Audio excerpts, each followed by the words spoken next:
કઈ currency regime હતી? Fix currency regime. અને એમાં એક સંસ્થા એક્ટિવ હતી જેનું નામ છે IMF. શું નામ હતું IMF નું ફૂલ ફોર્મ? હા બસ આવું બધું ગોખ્યું છે સાહેબ અમે ઇકોનોમિક્સ વાળા ને. International monetary fund. તો આ IMF ખરું ને એ વર્લ્ડ લેવલે દરેક કન્ટ્રીના એક્સચેન્જ રેટ નક્કી કરીને આપતું હતું. કઈ રીતે? તો એ દુનિયાની એવી strong કરન્સીઝ, for example dollar,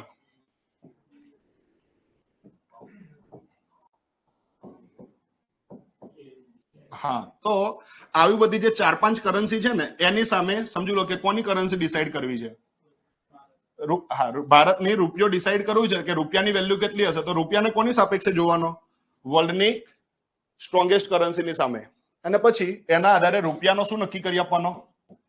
exchange rate. આ રીતે એક્સચેન્જ રેટ નક્કી કરવાની પદ્ધતિ હતી ને એને શું કહેતા હતા? ફિક્સ કરન્સી રિઝિમ કહેતા હતા. પણ IMF માં પણ છેલ્લે લોકો જ બેઠા હશે ને? હલો, હા, તો લોકો છે તો બની શકે કે કોઈકને ફેવરેટિઝમ કરે અને એવું થયું જ, બરાબર ને? એ લોકોએ US ને વધારે ફેવર કરવાનું સ્ટાર્ટ કર્યું. બાકી તમે વિચાર કરો કે જે તે સમયે UK કેટલા દેશો ઉપર શાસન હતું? હા, ઓલમોસ્ટ, બરાબર ને? બહુ બધા. દુનિયાના જે દેશ ઉપર આમ મેપ લો અને કોઈ બી ઉપર આંખ બંધ કરીને આંગળી મૂકો તો ત્યાં કોનું શાસન હશે? જે તે સમયે UK નું શાસન હશે. તો એટલો મજબૂત દેશ, એટલો ઇકોનોમિકલી સુપર સ્ટ્રોંગ દેશ એ સાઇડલાઇન થઈ ગયો અને US કઈ રીતે આગળ આવી ગયો? તો ખાલી પોતાના પ્રોડક્શન ને મેન્યુફેક્ચરિંગના કારણે? ના, જોડે જોડે કોનો સપોર્ટ હતો? IMF, વર્લ્ડ બેંક, બરાબર ને? આ બધાનો સપોર્ટ હતો. તો IMF એ કરન્સીને એ રીતે ચેન્જ કરી કે ડોલર કેવો થાય? મજબૂત થાય. અને યુરો અને પાઉન્ડ કેવા પડે? પાઉન્ડ અને સ્ટર્લિંગ પાઉન્ડ અને યુરો કેવા પડે? નીચા પડે એવો. તો પછી જો આવું થાય તો UK ને ખબર નહીં પડે ભાઈ? ખબર પડશે. અને એને 1960 એવું કીધું કે અમારે આવું ફિક્સ રમવું નથી, બરાબર ને? અમે અમારી એક નવી ગેમ ચાલુ કરીએ, બરાબર? અને એમને સ્ટાર્ટ કર્યો શું? Floating currency regime. શું છે ફ્લોટિંગ કરન્સી રિઝિમ? હા, કે એમાં આવી કોઈ સંસ્થાને જવાબદારી આપી જ નથી. એમને શું કીધું કે કરન્સીની વેલ્યુ શાના આધારે નક્કી થવા દો? ડિમાન્ડ અને સપ્લાયના આધારે નક્કી થવા દો. અને ડિમાન્ડ અને સપ્લાયના આધારે કરન્સીની વેલ્યુ નક્કી થાય એ ફાઇનલ, બરાબર ને? એટલે કે let the currency float in the market to decide its own value based on demand and supply. હવે બીજા દેશોને લાગ્યું કે આ નવી ગેમમાં મજા આવે એવી છે, બરાબર ને? એટલે ધીમે ધીમે દેશો પાછા કઈ બાજુ શિફ્ટ થતા ગયા? ફ્લોટિંગ કરન્સી રિઝિમમાં. ભારતે બી જોયું કે ફિક્સ રાખવું છે કે ફ્લોટિંગ. તો આપણે તો પહેલેથી એ જ ટાઈપના છીએ ને ભાઈ. હા, બહુ સરસ, બરાબર ને? કે કોઈક આમ કહેતો હોય ડાબી બાજુ, કોઈક જમણી બાજુ, તો આપણે ખબર નહીં કઈ બાજુ, બરાબર ને? આપણે વચ્ચેથી નીકળી જતા હોઈએ છીએ. વિશ્વયુદ્ધ થયા તો એમાં એવું જ હતું ને કે આખું અડધું વિશ્વ એક બાજુ, બીજી બાજુ, તો આપણે પેલો નામનો ઝંડો લઈને નીકળ્યા, બરાબર ને? Non alignment movement. તો આપણે અહીંયા એવું જ કર્યું કે અમારે ના ફિક્સ જવું છે કે ના ફ્લોટિંગ. કેમ? તો કીધું કે જો અમે અમારી કરન્સીને ફ્લોટ થવા દઈશું તો અમારી કરન્સીની વેલ્યુ અત્યારે માર્કેટમાં એટલી બધી છે નહીં. તો એક કામ કરીએ, અમે કંઈક નવું જ કરીએ, બરાબર ને? અને આ ત્રીજી પદ્ધતિ નથી હો. ત્રીજી પદ્ધતિનું નામ છે મેનેજ એક્સચેન્જ રેટ. એ શું છે એની ચર્ચાઓ પછી કરીએ. પણ ભારતે શું ઇમ્પ્લિમેન્ટ કરી દીધું? શું ઇમ્પ્લિમેન્ટ કર્યું? LERMS, liberalised exchange rate mechanism system. અને શું છે આ? તો ભારત સરકારે કીધું કે અમને મન ફાવે ત્યારે અમે સામા જતા રહીશું? ફ્લોટિંગમાં. એટલે પહેલું લખ્યું એ પહેલું લખવું જરૂરી છે. એટલે ખાલી મસ્તી કરું છું કે ફિક્સ નહીં, આપણે નોર્મલી શાને ઉપર ફોકસ કરીએ છીએ? ફ્લોટિંગના. પણ જ્યારે અમને એવું લાગશે કે અમારો દેશ ફ્લોટિંગને સસ્ટેન નથી કરી શક્યો ત્યારે અમે કયા એક્સચેન્જ રેટ ઉપર શિફ્ટ થઈ જઈશું?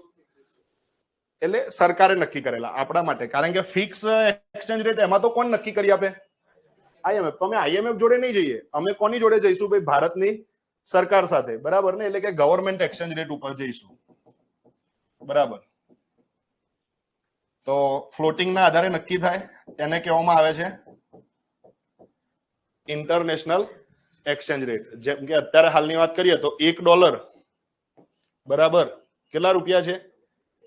82 રૂપીસની આજુબાજુમાં છે, બરાબર ને. તો આ જે ડિમાન્ડ સપ્લાય ના આધારે નક્કી થાય છે ને, એને કહીએ છીએ ઇન્ટરનેશનલ એક્સચેન્જ રેટ. કઈ રીતે નક્કી થાય છે? ફ્લોટિંગ. શાના આધારે? ડિમાન્ડ અને સપ્લાય ના આધારે.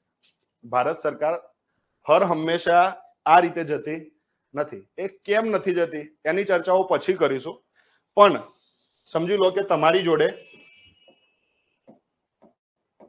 કેટલા રૂપિયા છે? 8,200 રૂપિયા છે, અને તમે આ 8,200 રૂપિયા લઈને જાઓ છો અને જઈને કહો છો કે મને રૂપિયામાંથી શામાં કન્વર્ટ કરી આપો?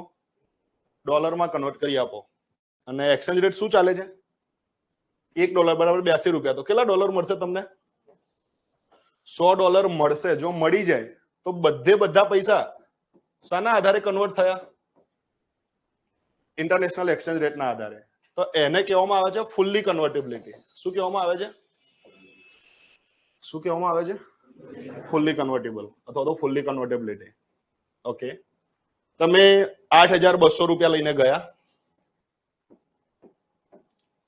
અને સરકારે અથવા તો આરબીઆઈ એવું કીધું કે ભાઈ તમને $1 બરાબર 82 તો ઇન્ટરનેશનલ એક્સચેન્જ રેટ છે, અમે તમને $1 બરાબર કેટલા રૂપિયા? 100 રૂપિયાના આધારે કન્વર્ટ કરી આપી શકીશું. તો જો આવું થાય છે તો તમને કેટલા ડોલર મળશે? $82. હોશિયાર છો બધા. થેન્ક્સ. તો ભાઈ આમાં કેટલા રૂપિયા ઇન્ટરનેશનલ એક્સચેન્જ રેટના આધારે કન્વર્ટ થયા?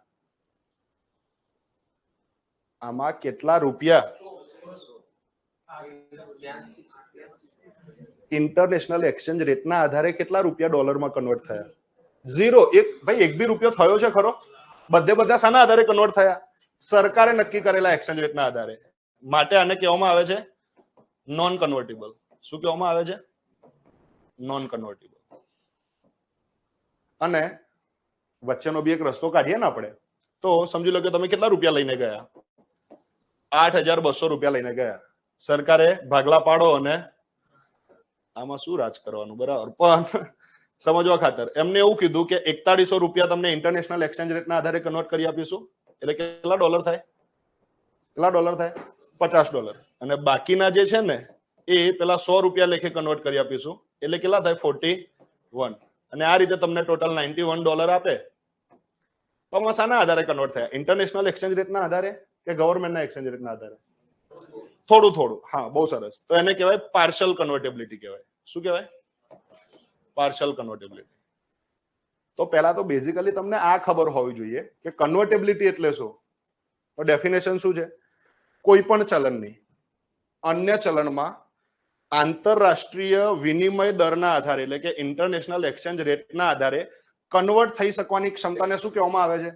કન્વર્ટેબિલિટી. કન્વર્ટેબિલિટી એટલે કન્વર્ટ થઈ શકવાની ક્ષમતા નથી. કન્વર્ટ તો થાય જ, પણ શાના આધારે કન્વર્ટ થવો જોઈએ?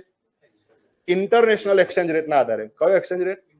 ઇન્ટરનેશનલ એક્સચેન્જ રેટના આધારે કન્વર્ટ થઈ શકવાની ક્ષમતાને શું કહેવામાં આવે છે? કન્વર્ટેબિલિટી કહેવામાં આવે છે. આ સમજાય? સરસ. કઈ કન્વર્ટેબિલિટી હોઈ શકે? ફુલ્લી કન્વર્ટેબલ હોઈ શકે, પાર્શિયલ કન્વર્ટેબિલિટી હોઈ શકે અને નોન કન્વર્ટેબલ હોઈ શકે. ભારતમાં કયું છે?